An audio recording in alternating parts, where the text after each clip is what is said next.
Hey guys, how's it going? Dudey here. I am back with another video. Today, an incredibly tragic case. We're going to talk about the Becky Watts case today, guys. But before we jump into that, please, if you could hit that subscribe button, smash that like button. It just tells YouTube that you enjoy what I'm doing here. We're quickly approaching 100k, and if we could do that this year, oh my goodness, that would be absolutely amazing. Also, just a side note, on Thursday, after this goes up, I'll have been doing YouTube for 9 years, so that's cool. I'm still here 9 years later. But anyway, back to today's video. So, this case takes us back to 2015, mid-February of 2015. Becky Watts, a 16-year-old girl living in Bristol. 19th of February would be a day that Bristol will never forget. But before we get to that day, let's go back. So Becky Watts was born on June the 3rd, 1998. By the time that she was 3 years old, her parents had split up and she went to live with her father and new stepmother,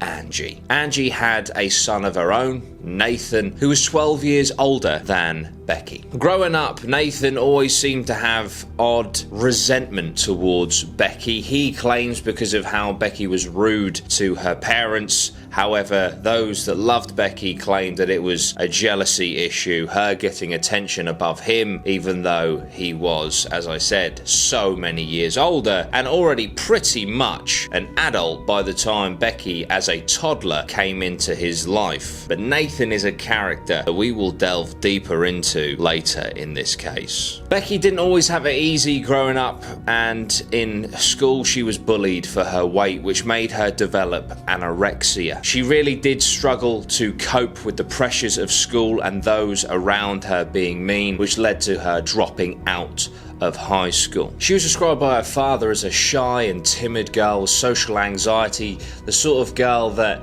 you know, wouldn't even like to have to pay for things at the till because of that social interaction. Another factor that made her going missing so suspicious. So it came to the 18th of February, where Becky went to a party at a rugby club because her friends were attending. And after that, she stayed around her friend's house, did what typical 15, 16-year-olds do at sleepovers, had a great time, and returned home on the 19th in the morning, where she was greeted by her stepmother, Ange. Now, Ange was suffering from multiple sclerosis, something that Nathan's girlfriend, Shauna, another person we'll delve into deeper in a moment, was actually a carer for. But Ange, the stepmother, had an appointment at the hospital at 11:15. So after speaking to Becky in the morning after coming back from the house party, Ange left for a hospital appointment, leaving Becky, Shauna, and Nathan in the house. Now, upon Angie's return, Becky was gone. As far as Ange was aware,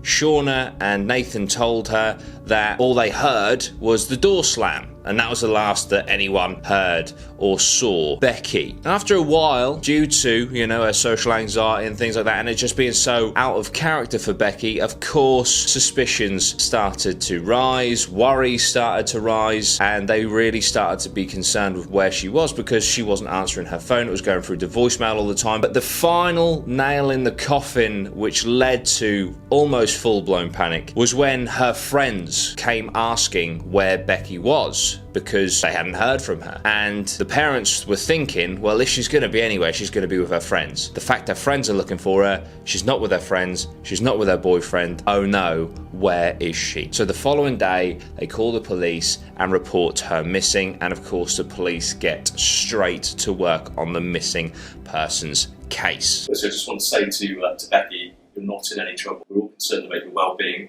We just want to make sure that you're okay. If you can call home, one of your friends, phone us, the police, on 101, just confirm where you are, let us know you're okay. You can work through any issues that you might be facing. And also ask anyone who might have any information about where Rebecca is to come forward and talk to us. Now, upon a little search of her bedroom, etc., it came back that her phone was missing, her laptop and her tablet was missing. So all of her electrical items were gone. However, clothing, not gone. Money, purse, not gone. So if she was going to run away, Why would you just take your phone, your laptop and your tablet, but no clothes, no money, nothing else? Very, very odd. The weekend passes and the following week the national news starts reporting on the missing Becky Watts. There is a social media movement, hashtag, that gets going as well. People taking to the streets in their droves in Bristol in any way they can to try and help locate and find Becky Watts alive. This really took the UK by storm. This case touched the hearts of many, and so it was safe to say the hunt for Becky Watts was most certainly on. Before we go further, let's talk about Nathan. So Nathan apparently had a condition where he was in pain a lot of the time. He also struggled with employment, which is all very sad. But then you also take into account that he met his girlfriend Shauna when she was 14 and he was in his early 20s. So the dude's a paedophile, so fuck him. It's also safe to say that their relationship was explosive and...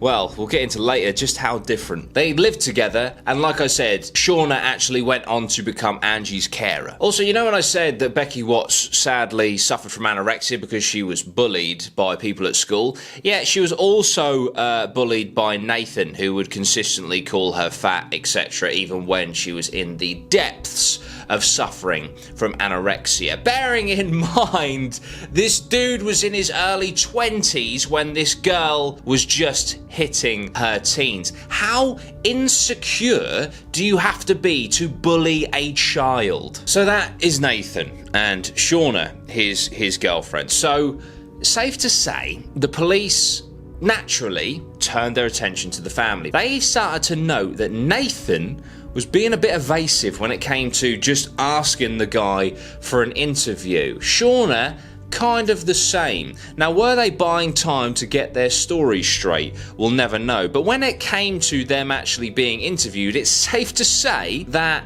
their story was airtight because suspiciously, apparently, like, when you have innocent people or witnesses or whatever, sometimes, obviously, if they're telling the truth, for example, their stories will corroborate, right? But still, sometimes you get things wrong, and sometimes they will differ ever so slightly. It's nothing to do with being guilty or anything. It's just how the human mind perceives things differently. But Shauna and Nathan, their account of what happened that day is so specific, it came across as rehearsed.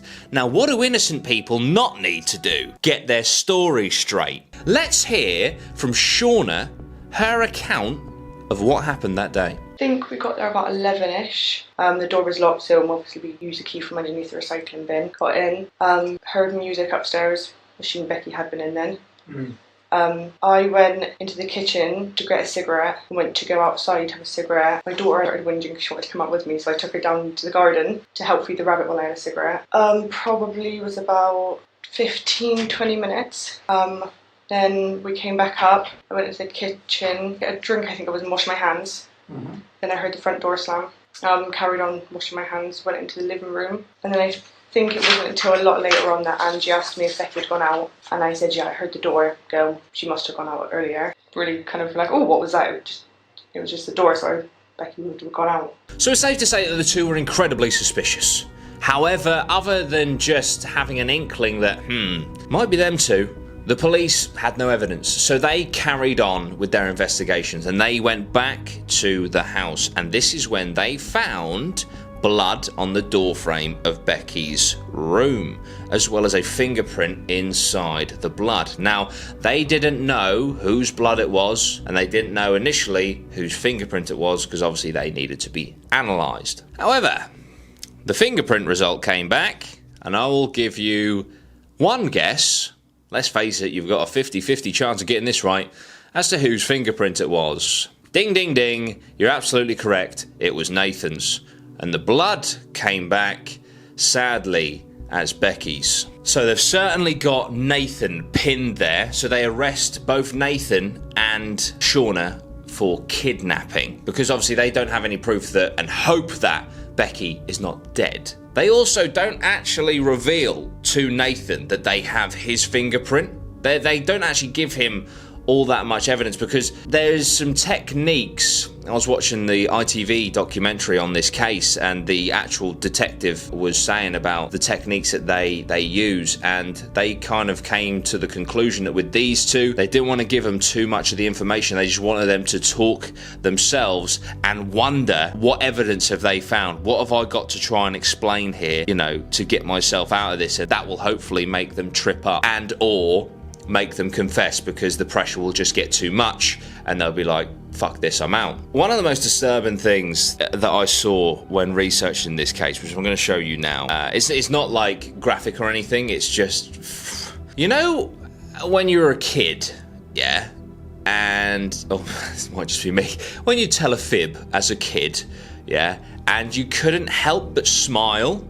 It was almost like your body was giving you away. Well, that is exactly what Shauna does in this interview. She's lying through her teeth, and we know that now for a fact, right? But the fact that she's talking about her partner's sister's death, and she's grinning from ear to ear. Just check this out. Is there anything that happened that could be significant in the disappearance of Rebecca?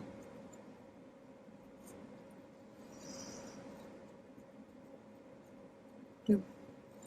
Are you absolutely sure? Yes. I know you've got something to tell us. I can see it in your face. I was just making sure there was nothing, like a weird, significant thing that I hadn't thought of. I don't know anything. Okay, so whilst they have them arrested for kidnapping, obviously they need to find Becky. So they search Nathan and Shauna's house. Now, it's a shithole, basically. And this led them to one of the most haunting images I think I've seen, because the fact the house was a shithole gave away the possibility of what has happened here, because when they get to the bathroom, which has still got loads of stuff like a microwave, a cooker in there, all sorts of stuff to the side, the bath is absolutely pristine. Bleached, pristine. Like they're covering something up, like they're cleaning something up. So what have they done? So all of a sudden, the investigation, if it could, ramps up again, because they're like, oh fucking hell, when this kind of thing happens, it tends to be that someone's been murdered or dismembered in the bathtub and they've cleaned the blood away. So they continue searching the house vigorously, and they go to the attic, and when they get to the attic, they find a receipt, a B&Q receipt, which has on it a time, a date, of which was the day that Becky went missing, and on it is an angle grinder, gloves, a mask, and goggles. So of course they go to B&Q, they go to the date and time on the receipt, and they see Nathan in there purchasing these items that could be used for, I don't know, cutting up a body. So they have him essentially banged to rights, and Nathan breaks. I'm now going to read to you the confession that Nathan made, although it wasn't the entire truth. I, Nathan Charles Matthews, accept I'm responsible for the death of Rebecca Watts. On 19th of February 2015, I attended Crown Hill, St George, Bristol, with my girlfriend, Shauna Hoare. In my car, I had a large bag, a stun device, handcuffs, tape, and a mask. I had developed an idea to scare Rebecca by kidnapping her. I wanted to scare her to teach her a lesson. I believed that she was selfish, and her behaviour towards my mother was a risk to her health. A few minutes after arriving, Shauna said she wanted a cigarette and went into the garden. I went to the boot of my car, took out a bag that contained the items, then went upstairs to the landing. Before knocking on Rebecca's door, she replied, "What?" or "Hello?" and I said, "Can I see you a minute?" I cannot be sure which order things happened, but I used the items I had to subdue Rebecca. During this short struggle, my mask slipped and Rebecca was able to see my face. This caused me to panic, and I strangled her while she was partially in the bag. So that was the statement that Nathan made, confessing to accidentally killing Becky. What that doesn't take into consideration is that Becky was also stabbed 15 times. Nathan and Shauna at every point in this investigation essentially made it so that Shauna had nothing to do with it. She was having a cigarette conveniently at the end of the garden with her daughter while all this was going on. But police knew this to be untrue. They could just tell in the interviews that Shauna was lying through her teeth, and they needed something to pin on Shauna. And that is when the investigation into their phones and deleted messages came forward, which shows the motivation, the true motivation behind this case. So basically, Shauna and Nathan had a dark and twisted fantasy that they would kidnap a teenage girl and lock her in their attic to make into a sex slave. There were text messages from Shauna to Nathan and vice versa that were incredibly disturbing. Shauna texted him one day that she had just seen a petite young teenage girl in a shop that would be perfect, and that she wished that she could bring her home to Nathan and to do this horrific deed of locking the person in the attic and using them as a slave for sex and torture purposes. So, was the intention for Becky Watts to be that victim? So what actually happened was he had some form of kidnapping kit which had stun guns and knives and bags, all sorts of things to subdue Becky Watts. He did indeed strangle her to death and then stabbed her in the abdomen 15 times after she was dead. He then dumped her body in the boot of his car and went back inside the house with Shauna to create the alibi that we heard earlier in this video of, you know, Becky slammed the door while you were out, Ange, and we haven't heard or seen from her since. They then went from the house back to their own property, dismembered the body and dumped it in bags in a neighbouring shed. The police were informed of the location of the bags, discovered them, and of course the family were utterly devastated. So of course it went to court. Nathan pled guilty to manslaughter and Shauna pled not guilty. However, when all the evidence of the text messages came through, her case fell apart, as well as her DNA being found on the bags that were used to dispose of Becky's body. Nathan was found guilty of murder and Shauna manslaughter, as well as both of them being convicted for perverting the course of justice and conspiracy to kidnap, as well as preventing lawful burial and the possession of 2 stun guns. Nathan is serving life, which is a 33-year sentence, while Shauna serves 17. So there we go, guys. That was the case of Becky Watts. What do you guys think of this one? Nathan and Shauna, absolutely deplorable human beings. Thank you so much for watching, guys. I really do appreciate it. If you'd like to support me, links are down below. But all I ask is that you like, share, subscribe, and come back next time. Thank you so much. Sweet one. Geese.